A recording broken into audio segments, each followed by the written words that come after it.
দর্শক, গতকালকে বিসিএস পরীক্ষার প্রিলিমিনারি অংশ শেষ হলো এবং বিসিএস পরীক্ষা যখন শেষ হলো তখন মজার একটা ব্যাপার সামনে এসেছে।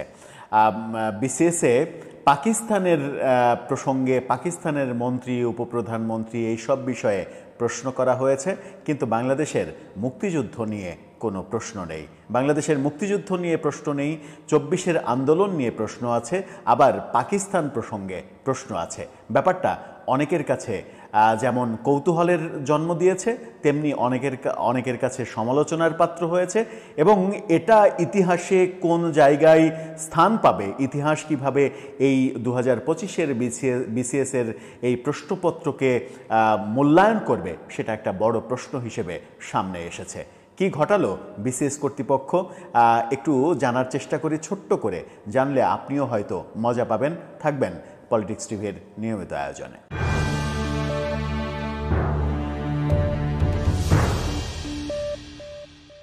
দর্শক, বলছিলাম বিসিএস এর প্রশ্ন। বিসিএস পরীক্ষা আসলেই বিসিএস এর নানা ধরনের প্রশ্ন কখনো কমেডির জন্ম দেয়, কখনো সমালোচনার জন্ম দেয়, কখনো উপহাসের জন্ম দেয়। এই ধারাটা আজকে যে নতুন তা নয়, এই ধারাটা ইতিহাস থেকেই আমরা দেখে আসছি। বিভিন্ন সময়ে এই প্রশ্নগুলো তৈরি হয়েছে, এবারও তার ব্যতিক্রম হয়নি এবং এবার যেটা তৈরি হলো সেটা বাংলাদেশের জন্য কতটা শোভনীয় সেটা একটা বড় বিষয়।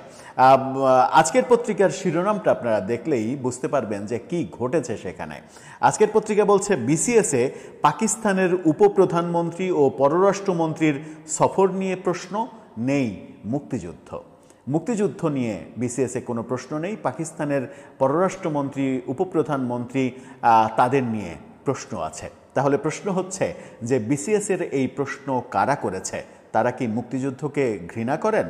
প্রশ্নটা যদি কেউ করে বসে তাহলে অবাক হওয়ার কিছু থাকবে কি? বলা হচ্ছে ৪৯তম বিসিএস পরীক্ষায় আয়নাঘর ও গণ অভ্যুত্থানে বেগম রোকেয়া বিশ্ববিদ্যালয়ের শিক্ষার্থী আবু সাইদকে নিয়ে প্রশ্ন এসেছে।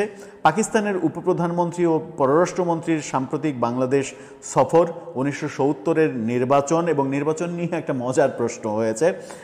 এর বাইরে গণ অভ্যুত্থান সম্পর্কিত আরও একটি প্রশ্ন থাকলেও ১০০ আবশ্যিক প্রশ্নের মধ্যে ১০০ নম্বরের আবশ্যিক পরীক্ষায় মুক্তিযুদ্ধ নিয়ে কোনো প্রশ্ন নেই।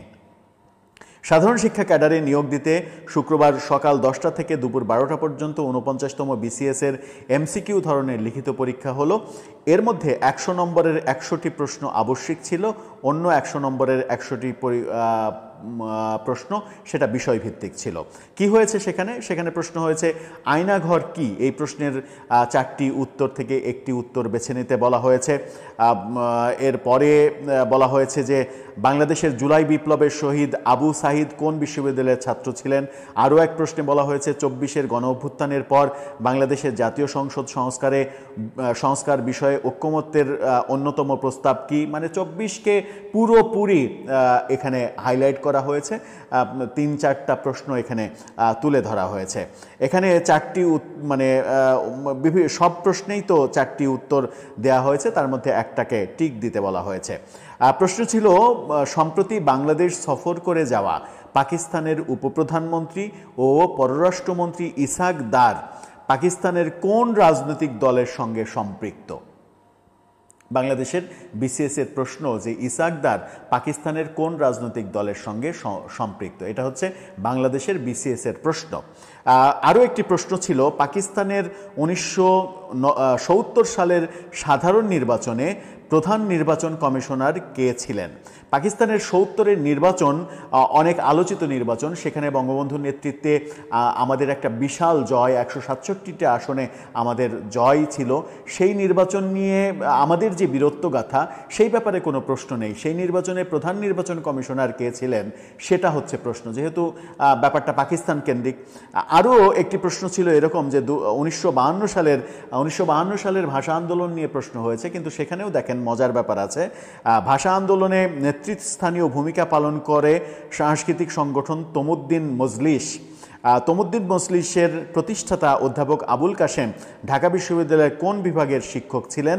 আরও একটি প্রশ্নে জানতে চাওয়া হয়েছে স্বাধীন শব্দের ব্যাস বাক্য কি। এই স্বাধীন শব্দের ব্যাস বাক্য এটা কোন স্বাধীন? ৭১-এর স্বাধীন নাকি ২৪-এর স্বাধীন? ৭১-এর স্বাধীনতা নাকি ২৪-এর স্বাধীনতা, সেটাও মানে বোধহয় ওখানে ব্যাস বাক্যে বুঝিয়ে দিতে হবে। ব্যাপারটা এরকমই হলো। যাই হোক, পাকিস্তানের পররাষ্ট্রমন্ত্রী, উপপ্রধানমন্ত্রী কোন দল করেন পাকিস্তানে, এটা আমাদের জন্য জানা খুবই একটা জরুরি ব্যাপার।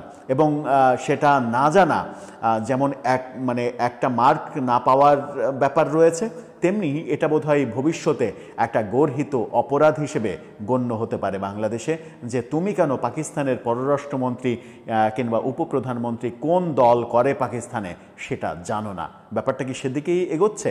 বিসিএসের এই হাস্যকর পরিণতি, বিসিএস প্রশ্নের এই কমেডি সার্কাস আর কতকাল চলবে?